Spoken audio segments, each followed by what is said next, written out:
1 Samuel, chapitre 17.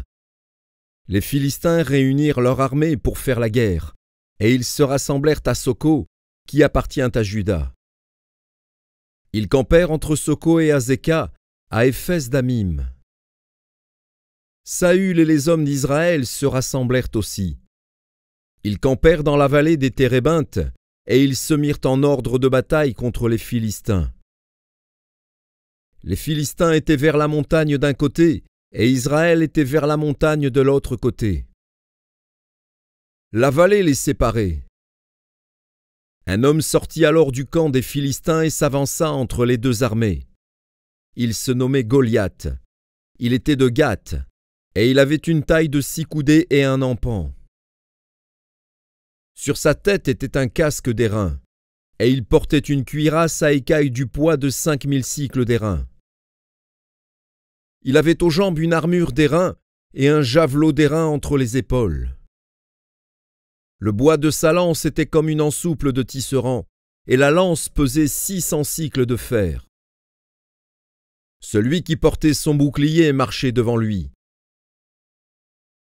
Le Philistin s'arrêta, et, s'adressant aux troupes d'Israël rangées en bataille, il cria : « Pourquoi sortez-vous pour vous ranger en bataille ? Ne suis-je pas le Philistin, et n'êtes-vous pas les esclaves de Saül ? Choisissez un homme qui descende contre moi. S'il peut me battre et qu'il me tue, nous vous serons assujettis. Mais si je l'emporte sur lui et que je le tue, vous nous serez assujettis et vous nous servirez. » Le Philistin dit encore : « Je jette en ce jour un défi à l'armée d'Israël. Donnez-moi un homme, et nous nous battrons ensemble. » Saül et tout Israël entendirent ces paroles du Philistin, et ils furent effrayés et saisis d'une grande crainte. Or David était fils de cet Éphratien de Bethléem de Juda, nommé Isaïe, qui avait 8 fils, et qui, du temps de Saül, était vieux, avancé en âge. Les 3 fils aînés d'Isaïe avaient suivi Saül à la guerre. Le premier-né de ces 3 fils qui étaient partis pour la guerre s'appelait Eliab, le second Abinadab, et le troisième Shama. David était le plus jeune. Et lorsque les 3 aînés eurent suivi Saül, David s'en alla de chez Saül et revint à Bethléem pour faire paître les brebis de son père. Le Philistin s'avançait matin et soir, et il se présenta pendant 40 jours.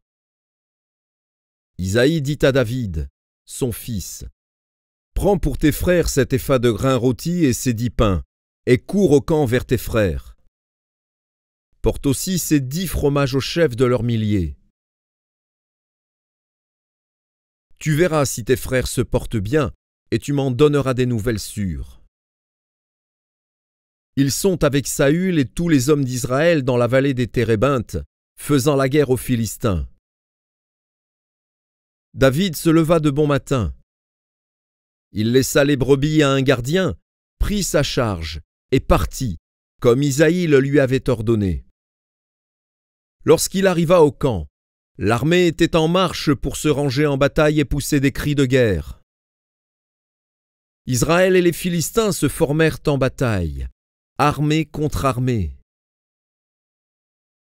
David remit les objets qu'il portait entre les mains du gardien des bagages et courut vers les rangs de l'armée.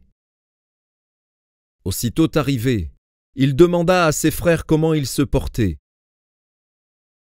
Tandis qu'il parlait avec eux, voici, le Philistin de Gath, nommé Goliath, s'avança entre les 2 armées, hors des rangs des Philistins. Il tint les mêmes discours que précédemment, et David les entendit. À la vue de cet homme, tous ceux d'Israël s'enfuirent devant lui et furent saisis d'une grande crainte. Chacun disait : « Avez-vous vu s'avancer cet homme ? C'est pour jeter à Israël un défi qu'il s'est avancé. Si quelqu'un le tue, le roi le comblera de richesses, il lui donnera sa fille, et il affranchira la maison de son père en Israël. » David dit aux hommes qui se trouvaient près de lui : Que fera-t-on à celui qui tuera ce Philistin et qui ôtera l'opprobre de dessus Israël? Qui est donc ce Philistin, cet incirconcis, pour insulter l'armée du Dieu vivant? Le peuple, répétant les mêmes choses, lui dit: C'est ainsi que l'on fera à celui qui le tuera. Eliab, son frère aîné, qu'il avait entendu parler à ces hommes, fut enflammé de colère contre David. Et il dit: Pourquoi es-tu descendu, et à qui as-tu laissé ce peu de brebis dans le désert? Je connais ton orgueil et la malice de ton cœur. C'est pour voir la bataille que tu es descendu. David répondit: Qu'ai-je donc fait?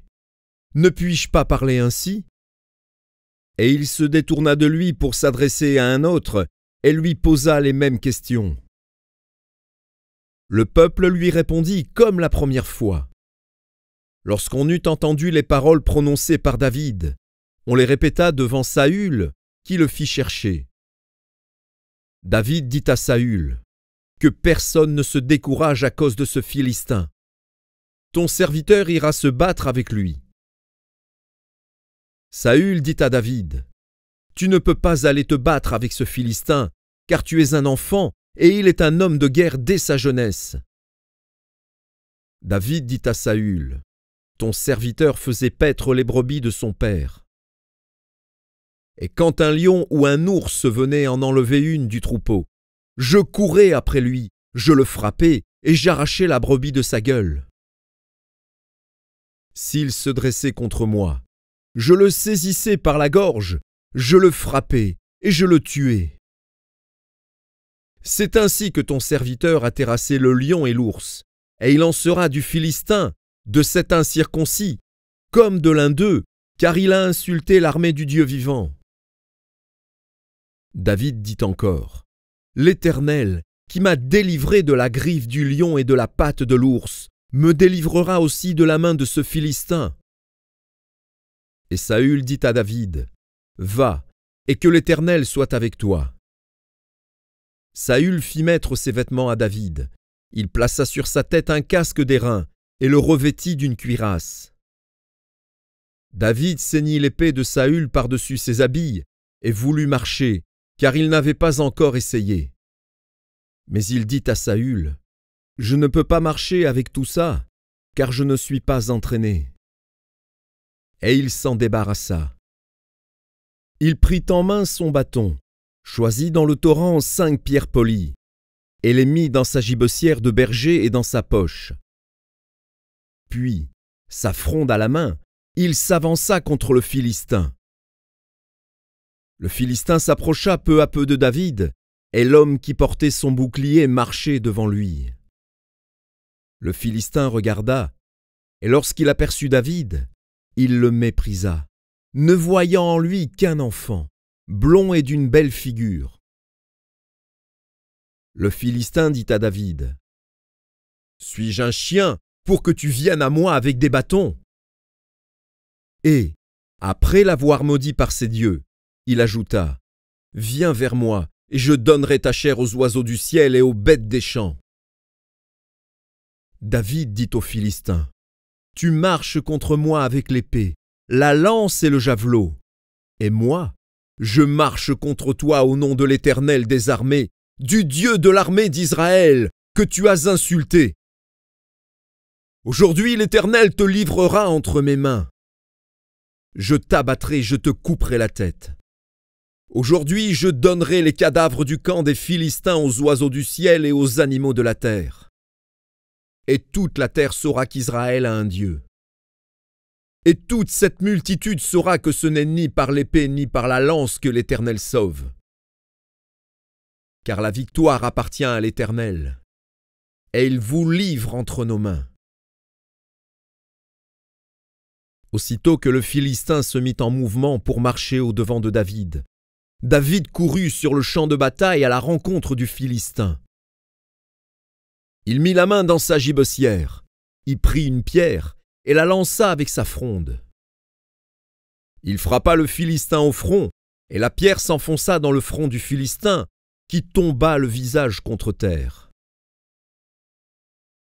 Ainsi, avec une fronde et une pierre, David fut plus fort que le Philistin. Il le terrassa et lui ôta la vie, sans avoir d'épée à la main. Il courut, s'arrêta près du Philistin, se saisit de son épée qu'il tira du fourreau, le tua et lui coupa la tête. Les Philistins, voyant que leur héros était mort, prirent la fuite. Et les hommes d'Israël et de Juda poussèrent des cris et allèrent à la poursuite des Philistins jusque dans la vallée et jusqu'aux portes d'Écron. Les Philistins blessés à mort tombèrent dans le chemin de Shaharaïm jusqu'à Gath et jusqu'à Écron. Et les enfants d'Israël revinrent de la poursuite des Philistins et pillèrent leur camp. David prit la tête du Philistin et la porta à Jérusalem, et il mit dans sa tente les armes du Philistin. Lorsque Saül avait vu David marcher à la rencontre du Philistin, il avait dit à Abner, chef de l'armée, « De qui ce jeune homme est-il fils, Abner ?» Abner répondit, « Aussi vrai que ton âme est vivante, ô roi, je l'ignore. » « Informe-toi donc de qui ce jeune homme est fils, dit le roi.